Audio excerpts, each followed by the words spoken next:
शीतल और अभिमन्यु की शादी को 5 साल हो चुके थे, लेकिन अभी तक उनका कोई बच्चा नहीं हुआ था। इसकी वजह से शीतल और अभिमन्यु परेशान रहते थे, लेकिन उन दोनों से ज्यादा परेशान थी शीतल की सास, यानी अभिमन्यु की माँ जानकी देवी। जानकी देवी चाहती थी कि जल्दी से जल्दी उनकी गोद में पोता या पोती आ जाए, और इसीलिए वो अपनी बहू शीतल को लेकर एक दिन हॉस्पिटल पहुंची।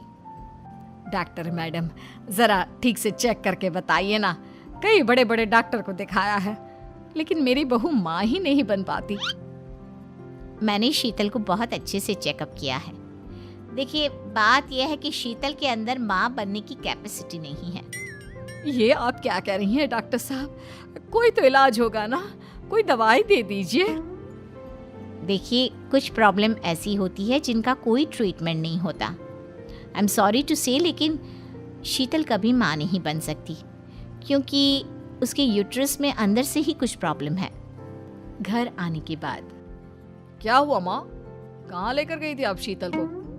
अरे कहाँ लेकर जाती, डॉक्टर मैडम के पास ले गई थी, लेकिन तेरी बीवी तो कभी माँ बन ही नहीं सकती।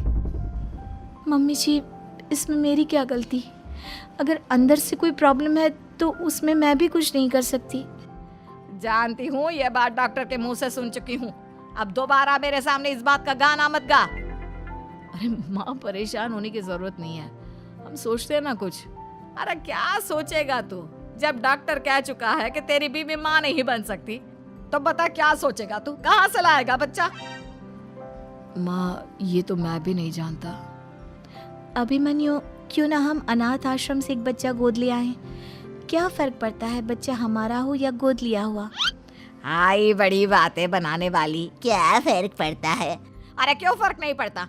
मुझे इस वंश को आगे बढ़ाने के लिए मेरे बेटे का खून चाहिए, किसी दूसरे का नहीं। लेकिन माँ, आप जानती हैं कि ये अब पॉसिबल नहीं है। मैं कुछ नहीं जानती। मैं किसी पराये की औलाद को इस घर में अपना पोता या पोती बन के बढ़ता हुआ नहीं देख सकती। मेरा वंश मेरे बेटे के खून से ही आगे बढ़ेगा। लेकिन मम्मी जी, ऐसा कैसे हो पाएगा? आप अच्छी तरह जानती है ना, मेरा और अभिमन्यु का बच्चा नहीं हो सकता। तो मैं अपने बेटे की दूसरी शादी करवाऊंगी और अपनी दूसरी बीवी से ये मुझे बच्चा पैदा करके देगा। ये आप क्या कह रही हैं माँ? मैं किसी और से शादी नहीं करने वाला। मेरे रहते हुए आप अभिमन्यु की शादी किसी और से करवाएंगी? मम्मी जी, आप ऐसा कैसे कर सकती हैं? तू बस देखती जा बहू, मैं ऐसा कैसे कर सकती हूँ। कुछ दिनों के बाद, अभिमन्यु, मैंने तेरे लिए लड़की ढूंढ ली है। माँ, मैं आपको कितनी बार समझाऊं, मुझे किसी से शादी नहीं करनी है। पहले मेरी बात सुन। ये जो चमेली है ना, हमारे घर में काम करने आती है, वो तुझसे शादी करने के लिए तैयार है। मम्मी जी, आप अभिमन्यु की शादी एक नौकरानी के साथ करवाएंगी?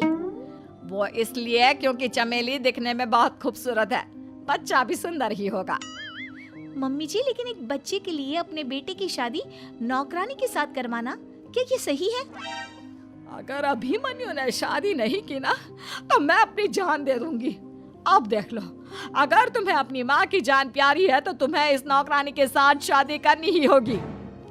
इस तरह जानकी देवी अपने बेटे अभिमन्यु की शादी नौकरानी चमेली के साथ करवा देती है। कुछ दिनों के बाद, नौकरानी से मालकिन बन के तो मजा आ गया। अब तो मैं इस घर की मालकिन हूँ। देखो, अपने आप को ज्यादा मालकिन समझने की कोशिश मत करो। एक बार तुम्हारा और अभिमन्यु का बच्चा इस दुनिया में आ जाए, उसके बाद तुम इस घर से हमेशा के लिए चली जाना। अरे जाओ जाओ, किसी और के आगे बातें बनाना। एक बच्चा तो पैदा नहीं कर सकी, बढ़िया आई। जाओ जाकर मेरे लिए कॉफी बना कर लाओ। नौकरानी मैं हूँ या तुम? मम्मी जी, देखिए ना शीतल मुझसे किस तरह से बात कर रही है। शीतल, तुम्हें पता है ना चमेली प्रेग्नेंट है, मेरे बेटे के बच्चे की माँ बनने वाली है। वो जैसा कहती है वैसा करो। लेकिन मम्मी जी, वो मुझे नौकरों की तरह ट्रीट कर रही है। अरे तो करेगी ना, वैसे भी बहू तुम हो किस काम की?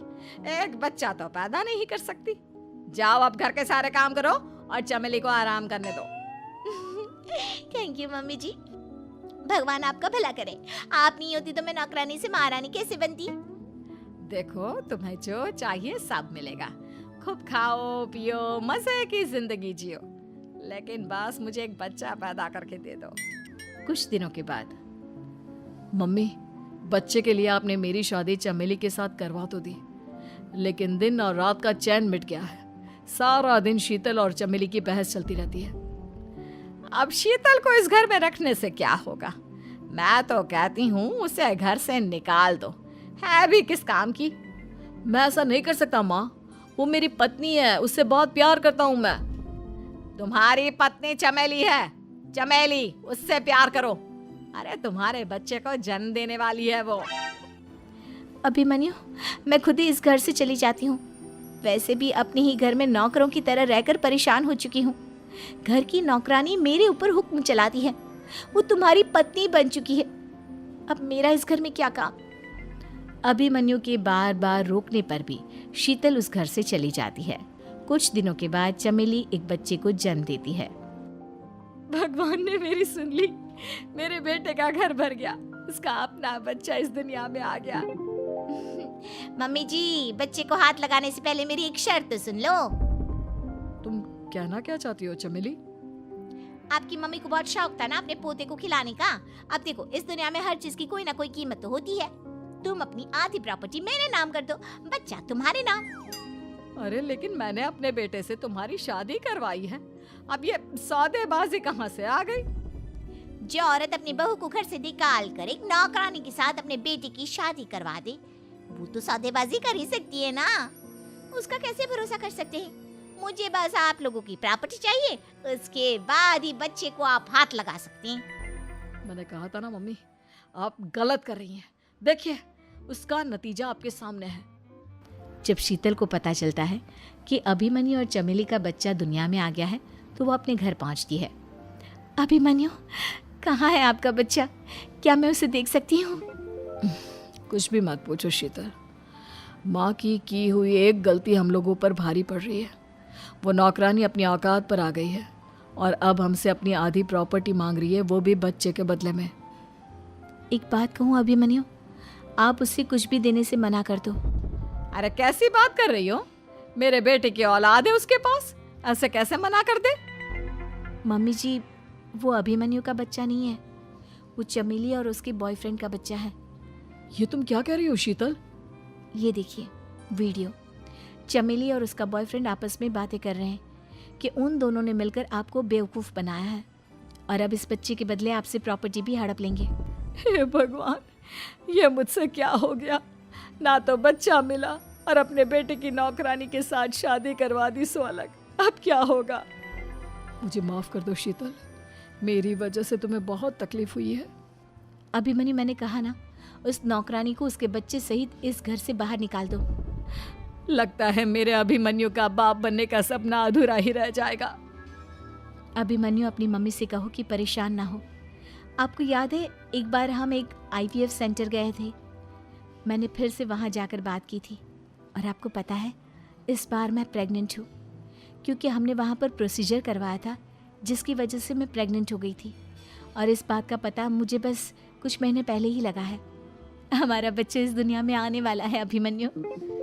मुझे माफ कर दो शीतल बहू, मुझसे बहुत बड़ी गलती हो गई। कोई बात नहीं माँ, लेकिन अब हमें उस धोखेबाज नौकरानी को इस घर से बाहर निकालना है और इस घर की मालकिन को वापस घर लाना है, वो भी अपने बच्चे के साथ।